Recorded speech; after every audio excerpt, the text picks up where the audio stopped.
Starting a new YouTube channel is super exciting, but then you find out this 4,000 watch hours thing. That's the price of monetization. And when you find out, it can feel like a huge mountain to climb. But if I had have known the strategy that I know now, I could have saved myself a huge amount of time in the beginning and not wasting all of this time on things that don't actually matter. And if I was really lucky, you can achieve that 4,000 hours with just one video. Picture this, you create 10-minute videos and they get 100 views on average per video with a 30% watch time. Pretty typical stats for a starter YouTube channel. At this rate, you would need 800 videos to reach that 4,000 watch hours. And if you're creating one video a week, I am so sorry to tell you, but that is 15 years worth of videos.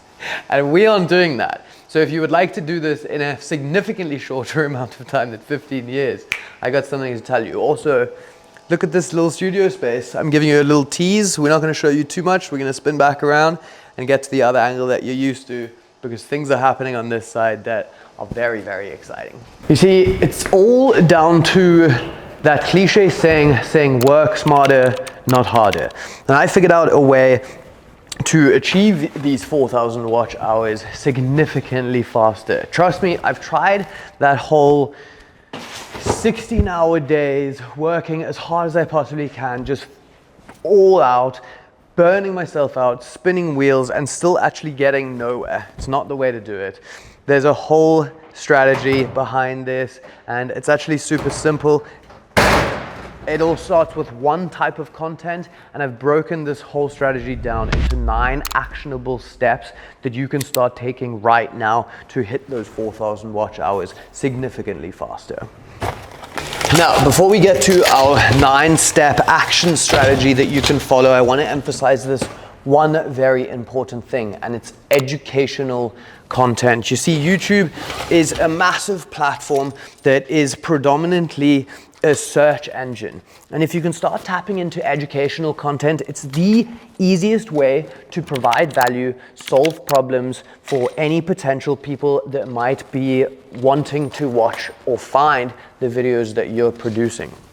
So if you can start with educational content and use educational content in the next 9 steps that we're going to go over this in this strategy, I think that's going to give you a significantly better chance of making this work. If you've heard me speak about pillars of content before, it's basically finding your umbrella niche, knuckling down into pillars of content within that umbrella niche that you can divide your content styles up into. If you don't have education as one of your pillars of content, I would suggest adding it to at least a few of those pillars so that you can hone in on creating the content that people are going to be more inclined to stick around for and more inclined to come back for more, because it's the easiest way to provide value and solutions to people's problems. So educational content is an incredibly important step when you are first getting into this. Step 1 is ideation. Find out what's already working. Research other videos within your niche and see what is working about those videos. If you can find something, what I like to call outliers, where you go to a relatively small channel and you find a certain video that performs significantly better than the majority of their other videos, and then you try and start analyzing why that might be. Was it down to the video topic? Was it the thumbnail and title combination? Were they diving into a certain trend at the right time? Check out what the video's thumbnail and title look like. Check what the pacing of the video feels like. Check how long the video was, and start analyzing all of these different things that someone else has already done the work to figure out if it is effective or not. This is not about copying people. This is about finding out what's effective and then doubling down on it so that you can stop wasting time on things that might just not have any benefit to your channel's growth in the long run. So your action step for this video is to create a list or a playlist of these outliers that you can find on other niches or channels that are similar to your own and start analyzing what you think worked about them and create your own versions of this video. I actually have an entire video dedicated to talking about this strategy more, where you come up with 12 different videos and create a whole 12 video set out of using outliers from people that have already researched what works well. If you want to check that one out, you can watch it after this and I'll link it up over here. Let's get on to step 2, because this video, we have 9 actionable steps that you can follow to have an effective 4,000 watch hours achievement right now. Step 2 is to have a value-based mindset. Lean into that. And when you're coming up with ideas, you need to ask yourself a few questions. Ask yourself, what problem am I solving?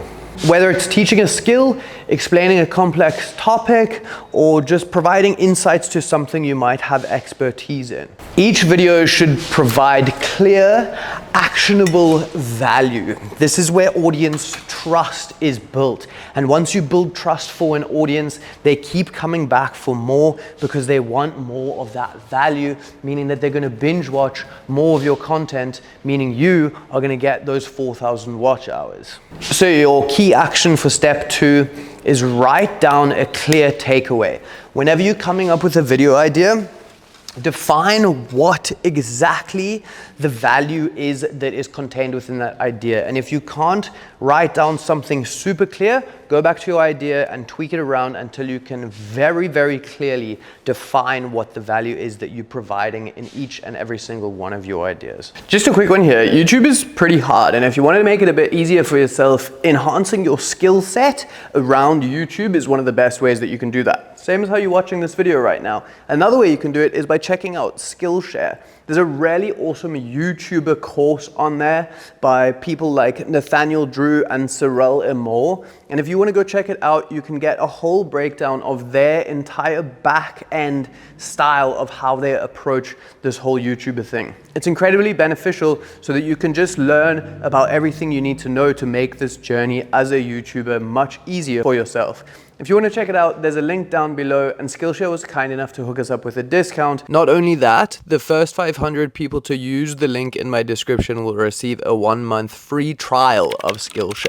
Go and check it out, elevate your skills so this entire process can just be easier for yourself. Step 3 is strategic content planning. You need to build a value-based content calendar for the content you're going to be putting out. Once you've created a list of high value ideas, create a content calendar based on creating educational content. Alternative video types like tutorials, how-tos, deep dives into popular topics keeps your videos incredibly engaging and leave people wanting more because you're solving a whole bunch of problems. A content calendar not only helps you keep consistent, but it helps you keep track of what's working, to either pivot away or double down on the things that are. So your key action for this step, create at least 1 month's worth of content planning and stick to it with a consistent schedule. Having consistent content is key to building an engaged audience,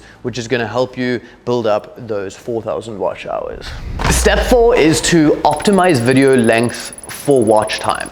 Now, longer videos can increase your watch time, but not if they aren't engaging enough to hold the audience's retention. And if you're just padding videos for the sake of getting them longer, that's actually going to be damaging to your channel, and you would be better off creating a short form video.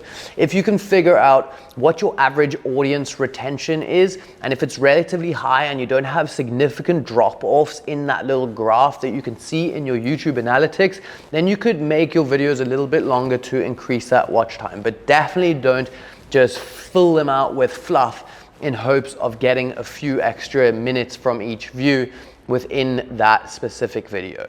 I think aiming for your videos to be around 10 minutes is a good starting point. So here's your key action for this step. When editing, make sure you keep your video concise and cut out all the extra fluff that you don't think adds any additional value to the video that you're creating. Make sure to add things that will help your viewers feel entertained, like B-roll of the topics that you're talking about, changing different angles and scenes to give a fresh perspective. Use graphics to overlay within in your content to further explain the topics that you're covering, or just to create some pattern interrupts and keep your video interesting. If you are not that comfortable or confident in all of these editing techniques, I have just launched this amazing little pack where you get access to my editing team that is a specialized YouTube editing team of people that create engaging and enticing content. It's super limited. I don't want to give all my editors away and then they don't have any time to edit my videos anymore. But if you do want to delegate this time and ensure that your videos are edited in the best way that they possibly can be for a very efficient and cheap price, you can click on that link in the description and check it out. Step 5 is to create high retention hooks and keep viewers engaged. The first 15 seconds of your video is crucial. Start with a hook that covers a pain point, an intriguing fact, or any benefit that the viewer is going to get from sticking around throughout your video. Then as your video plays on, make sure that you're having many little setups with hooks and payoffs throughout the video, because people's attention span aren't really long enough to just have one tease at the beginning of the video and then one payoff at the end of the video. They kind of lose interest somewhere in the middle and they don't really care about this payoff anymore. So continuously having this little cycle of mini hooks and payoffs throughout the video, reminding them of that large payoff at the end, is an ultimate way of getting that retention as high as it possibly can be. So here's your key action for this step. Script a very strong hook at the beginning of your video and plan out little mini payoffs throughout your videos. These things can be as simple as we'll cover this later, or I'll show you how to do that in a little bit after we do this other thing. It doesn't have to be complicated, but it's just pushing a value point just a little bit further so that they can get to that a little bit further down in that video. Step 6 is to add a very clear CTA or call to action towards the end of your videos instead of these drawn out outros to encourage your viewers to binge watch. Encouraging viewers to stay on your channel by having clear CTAs is a great way to maximize the amount of watch time you're getting per viewer. If you can do something like create a playlist and have different little video topics that all fall within that playlist and incentivize people to watch the next one the same way that you have little hooks and payoffs within your one singular video, towards the end of your video, your next hook can be the payoff that they'll achieve by watching that other video. Even just like in this video, how earlier on I said, if you want to see this other video about content pillars, you can click on this. That is going to just incentivize people that if they want to find out more, they can click on that next video. Drawn out, long-winded outros of saying like, thanks for watching, I hope you guys found this valuable, blah, blah, blah, etc., is very easy to fall into, but it's not really beneficial in your channel at all, because once you get to that phase, people are going to click off. They've realized that they've got all of the value that they can get out of this video, and there's no reason for them to stick around to hear you babble on about some outro and probably try and sell them something. So instead of that, we can just kind of end our videos with, if you wanted to do so and so, click on this next video, and that's the hook that they can receive the payoff for by clicking on it. So your key action for this step is create somewhat of a playlist, or at least a video series that you can reference to at the end of every video in your kind of outro, and incentivize people to go and click on that next one as you end. And then do that in every single one of the videos that you create in your next month's content calendar that we spoke about earlier. Step 7 is to promote using SEO to get found by new audiences. It's so important that when you are coming up with your titles, descriptions, tags, or any other SEO data within your videos, that you're doing proper keyword research and finding out what people are actually looking for. There's countless different tools that you can use on the internet, including YouTube itself, to find out the search volume that's happening for different keywords within your niche or your specific video idea. If you have a video idea and you're kind of coming up with the title, picking between one of two different words can be the difference of that video getting absolutely no views or getting a huge amount of views, even if it's the same content packaged within that video. So go over onto YouTube, check if the words that you are using in your title are high searched and that people are actually interested in the topic that you are creating. Find the words that work best and repeat these words in things like your description, in your intro when you're actually speaking, as well as the tags in the bottom of your video.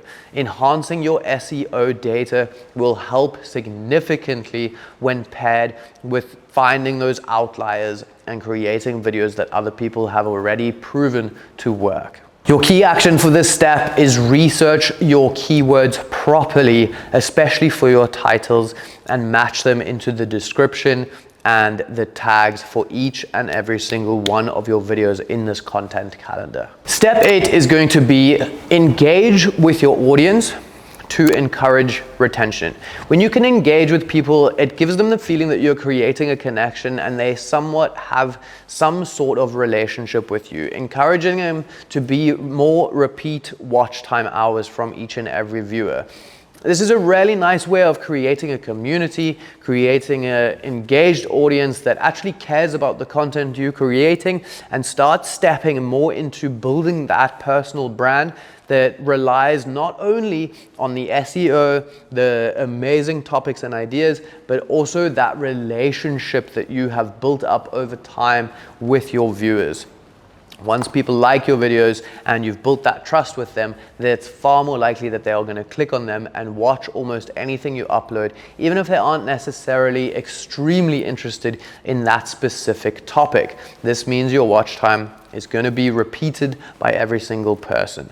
Your key action for this step is going to be allocating some time to respond to YouTube comments, thank your viewers for watching your videos, maybe post in the community post, do little tolls, anything that is just going to further engage with your viewers so that they feel like you actually care, because you should be caring at the end of the day and engaging with those comments and everything. Someone spent time typing that comment out on one of your videos, so do your absolute best to respond to every single comment that you get and just make that person feel heard. Step 9 is going to be one of the most important, and that is to analyze and iterate and to double down on what works. You see, no matter how much research and planning and effort you put in, at the end of the day, this whole YouTube thing is very hit and miss. You can create something that you think is absolutely amazing and it performs terribly, and vice versa. So reiterating, analyzing what is working with the data you're collecting by posting content, and then doubling down and leaning into what works and pivoting away from what doesn't is absolutely crucial. This is going to give you a much better idea of what content and strategies are working and what aren't. So your key action for this step is to, at least once a week or after every video, go and analyze the deep dive analytics within YouTube and see what's working and what isn't. Which one of your last 10 videos performed the best? Why? Which one performed the worst? Why?